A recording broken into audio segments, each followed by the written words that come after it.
दुनिया भर में अलग अलग क्रिप्टो करेंसीज हैं, बिटकॉइन ही इतना फेमस क्यों है? दो कारण है उसके।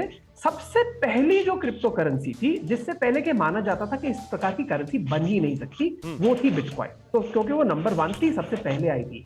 दूसरी चीज ये है कि इसके अंदर अगर आप देखें, जैसे आपने कहा कि 2000 है, शायद वो नंबर शायद 12000 भी हो सकता है, उतनी क्रिप्टो करेंसीज है। उन सारों का बाजार भाव अगर जोड़ दिया जाए तो अकेले महज एक बिटकॉइन का ही 45% है। और कोई भी करेंसी के कई रूप होते हैं, कई पहलू होते हैं कि कुछ हद तक क्रिप्टो करेंसी है, कुछ हद तक क्रिप्टो करेंसी तो करेंसी यानी मुद्रा के बिल्कुल विपरीत भी है। मगर सबसे जो अहम चीज होती है कि क्या लोग उसे मुद्रा मानते हैं। तो चूंकि सबसे प्रचलित क्रिप्टो करेंसी बिटकॉइन है, इसलिए सारे लोगों का ध्यान उसी की तरफ आकर्षित होता है। नहीं तो जैसे करेंसी को लें तो हर देश का एक सिस्टम होता है। हमारे देश में केंद्रीय बैंक करेंसी जारी करता है, नोट जारी करता है। इस करेंसी को कौन जारी करता है? कहां से खरीद सकते हैं, कहां इसका इस्तेमाल कर सकते हैं? सबसे पहला जो आपने सवाल पूछा, मैं उसको बहुत अहम मानता हूं कि देखिए, चाहे अभी रिजर्व बैंक ऑफ इंडिया हो गया या मॉनेटरी अथॉरिटी ऑफ सिंगापुर या जो भी अलग अलग देश के सेंट्रल कंट्रोलिंग अथॉरिटी होती है, वो उसे जारी करते हैं। और सिर्फ जारी नहीं करते, कंट्रोल करते कि कितनी छापी जाएगी, ब्याज दर क्या होंगे, वगैरह वगैरह।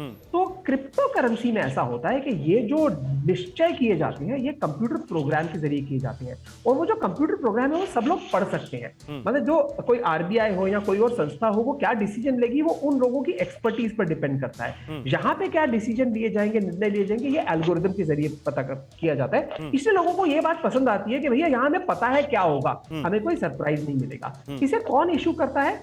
देखिए, दो तरह से बनते हैं। एक होता है जिसे कि कोई इशू नहीं करता, यानी कि कोई आपको कंपनी जैसे शेयर इशू करती है, वैसे टोकन इशू या बिटकॉइन इशू नहीं करते। वो बिटकॉइन उसमें एक तरह की क्रिप्टो करेंसी है जो कोई भी व्यक्ति जिसके पास कंप्यूटर, लैपटॉप या मोबाइल फोन है, वो बना सकता है। हाँ, ये बनाना ज्यादा मुनाफे का काम नहीं है, क्योंकि इसमें बिजली का खर्चा ज्यादा आता है। कुछ अलग क्रिप्टो करेंसी ऐसी होती है जो जैसे लोग शेयर बेचते हैं, उस तरह वो क्रिप्टो करेंसी बेचते भी है, ताकि उसका जो नेटवर्क है उसका एक्सपेंशन यानी उसकी ग्रोथ की जा सके।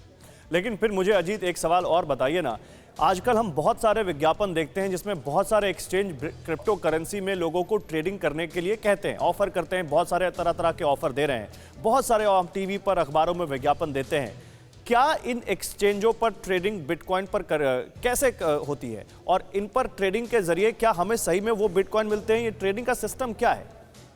बहुत साधारण सी बात है। हाँ, शेयर मार्केट की तुलना में देखिए, क्योंकि आपके काफी जो दर्शक हैं वो शेयर मार्केट को समझ सकेंगे। तो जैसे आप शेयर ब्रोकरेज में जाके अकाउंट खोलते हैं, आप ठीक उसी तरह address proof, income proof, pan card वगैरह देकर यहाँ पे अकाउंट खोलते हैं। फिर जैसे आप शेयर मार्केट में अपने बैंक अकाउंट से ब्रोकरेज अकाउंट में पैसे ट्रांसफर करते हैं, एनईएफटी, नेट बैंकिंग, आईएमपीएस के जरिए, वैसे ही यहाँ आप रुपए उस एक्सचेंज में डालते हैं। वहां पर जाके जैसे आप शेयर खरीदते हैं, यहाँ पे आप बिटकॉइन, इथेरियम वगैरह खरीद सकते हैं। तो यहां तक दोनों बिल्कुल सिमिलर चीज है। यहां पर आपने शेयर खरीदे, यहां पे आपने बिटकॉइन खरीदे। फर्क सबसे बड़ा यहां पे आ जाता है कि जब आपने वो खरीद लिया, तो शेयर मार्केट में वो आपके डीमैट अकाउंट में चला जाता है और उसके बारे में आप सोचते नहीं है। यहां पर आपके पास दो ऑप्शंस रहते हैं। एक कि आप अपने अकाउंट में ही रहने दीजिए, जो एक्सचेंज पे आपने अकाउंट खोला था वो आपके लिए संभाल के रखेंगे, तो आपके पास बिटकॉइन कभी नहीं आया, उन्होंने आपके लिए रखा और आपके नाम पर रख दिया। दूसरा तरीका यह है कि आप कहेंगे मुझे दे दीजिए बिटकॉइन, क्योंकि आप इसकी सेल्फ कस्टडी यानी कि खुद ही आप उसका ध्यान रखेंगे। अगर आप टेक्निकली क्वालिफाइड है तो यह बेहतर रहता है। मगर मेरे जैसा व्यक्ति भी आज से 4 साल पहले काफी बिटकॉइन गंवा चुका है।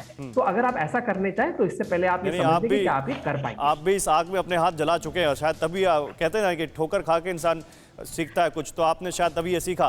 अड़ी सोमवार से शुक्रवार शाम 6 बजे सिर्फ TV9 भारतवर्ष पर।